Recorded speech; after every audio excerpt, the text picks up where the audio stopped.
Agora, voltamos a falar sobre os Estados Unidos e conversamos com o diretor financeiro do Sebrae Nacional e também mestre em liderança pela Escola de Negócios da Universidade de Georgetown, Eduardo Diogo, que fala sobre a invasão no Congresso americano após o ex-presidente Donald Trump afirmar que não aceitará a derrota. Conta pra gente, por favor, o que está acontecendo nos Estados Unidos. A gente está acompanhando um movimento que pode realmente se estender, né? A gente deve se preocupar. Oi, Lara, muito boa tarde para você, boa tarde aos telespectadores. Bom, o que a gente está presenciando no momento, do ponto de vista eleitoral, o que a gente está vivendo é um início, a conclusão, vamos dizer assim, desse momento pós a eleição, do início da campanha que acontecerá nos Estados Unidos daqui a 4 anos, né, quando o presidente norte-americano Trump já se coloca como o principal candidato do Partido Republicano para as eleições que se seguirão daqui a 4 anos. Eduardo, fazendo uma conexão com o Brasil, tá? Até porque a gente sabe que o governo brasileiro, né, através da figura aí de seu presidente, declara sempre apoio ao Trump, inclusive foi o último país a aceitar a vitória do Biden. E o presidente da República brasileiro, né, participou de várias manifestações antidemocráticas, né, aí, nesses últimos anos, como presidente da República mesmo, inclusive investigado pelo Supremo. Eu queria que você fizesse uma relação do porque, na verdade, essa sessão aí confirmaria a vitória do Biden. Ela foi interrompida, ou seja, o Biden ainda não assumiu como presidente lá. O Trump continua como presidente. Essa é uma manobra, né, antidemocrática mesmo. Eu queria que você me dissesse o quanto isso pode influenciar na política brasileira aqui, já que a gente vê que o modelo implantado aqui pelo Bolsonaro é basicamente idêntico, né? Rodrigo, com a sua permissão, vou lembrar que a gente tem uma relação muito próxima, Brasil e Estados Unidos, exatamente porque a gente tem o mesmo sistema de governo, que é o sistema presidencialista, temos a mesma forma de governo, que é a forma republicana, e temos o mesmo regime de governo, que é o regime democrata.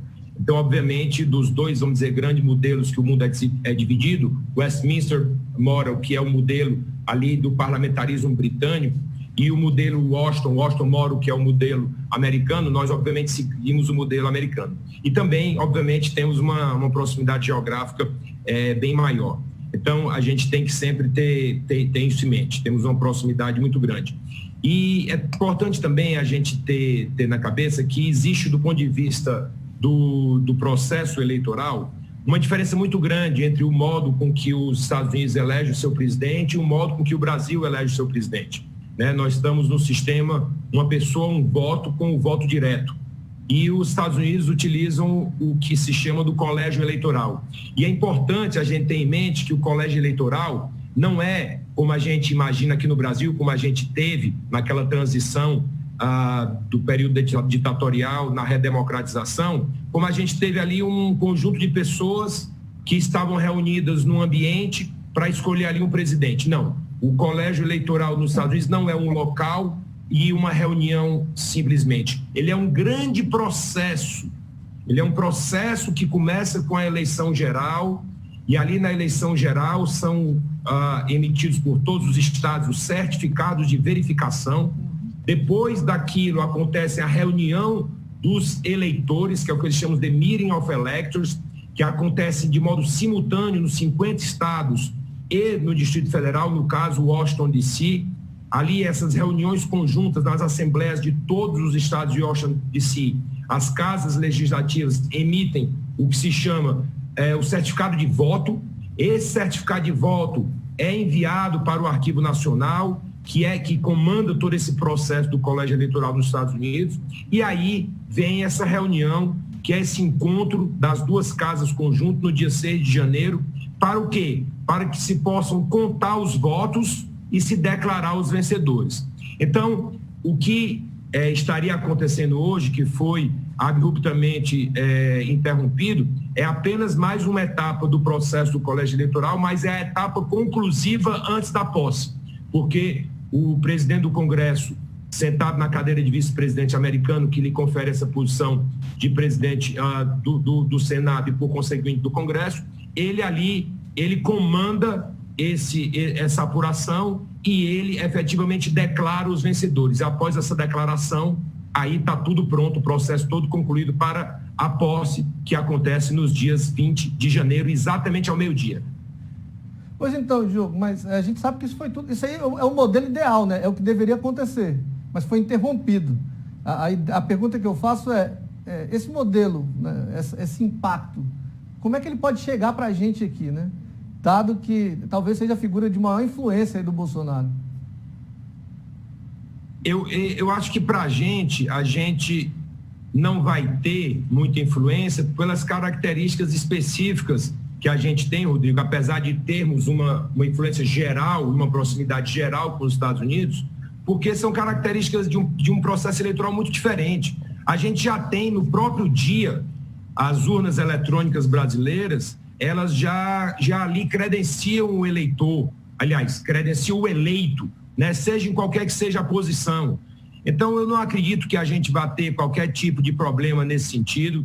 Eu tenho a impressão que a gente tem que viver cada vez mais um processo de maturação política, de elevação do nosso nível de consciência, para termos aí uma possibilidade de termos uma nação cada vez mais forte, mas não podemos, de modo algum, deixarmos nada de lado e nem observarmos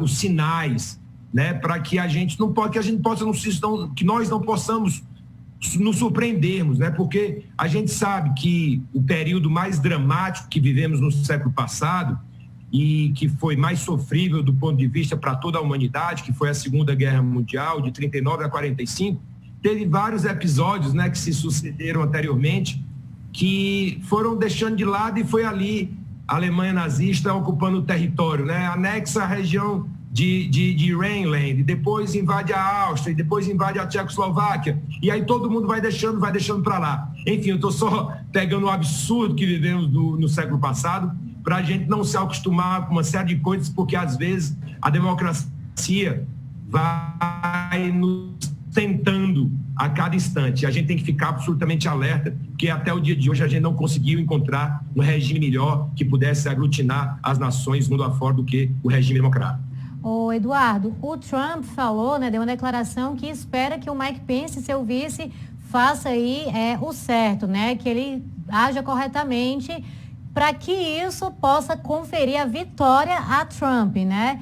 E aí eu pergunto a você, o que de fato, efetivamente pode acontecer lá nos Estados Unidos com esse atraso, né, com esse tipo de manifestação que está acontecendo lá, né, na prática mesmo? Até onde Trump pode atrasar essa posse do Biden? Até onde pode atrasar todo o processo que deve acontecer daqui para frente? Lara, no meu humilde entender, ele está só mesmo fazendo política. Porque o vice-presidente Mike Pence, como presidente do Senado, no meu humilde entender, ele jamais deixaria de acatar os votos e de declarar os vencedores. Aliás, há 4 anos atrás, exatos, quem estava sentado na cadeira que hoje Mike Pence está sentado, comandando exatamente essa sessão conjunta do Congresso, era o hoje presidente eleito e, na época, vice-presidente Joe Biden. E o vice-presidente Joe Biden, na época, não declarou o presidente Trump e o vice-presidente Mike Pence como os eleitos.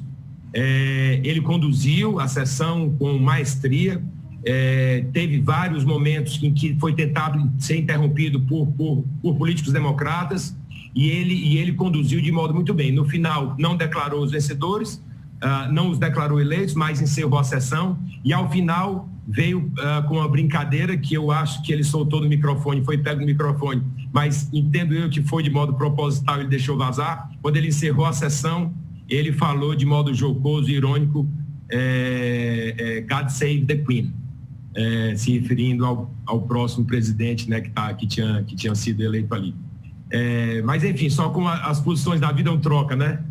A todo instante trocando. Mas eu acho que nada mais acontecerá do que esse jogo de cena político e o início da campanha de 2024 presidencial americana, que acredito eu, o atual presidente Donald Trump será o candidato do partido republicano no ano de 2024 para a eleição norte-americana. Eduardo, muito obrigada pela sua participação. Tá fervendo, né, hoje. Que bom que você pôde entrar com a gente agora, já no início do Panorama Noite. É mais esclarecedor e a gente segue com mais segurança, né, com mais informação. Muito obrigada a você. Muito obrigado, um abraço a todos.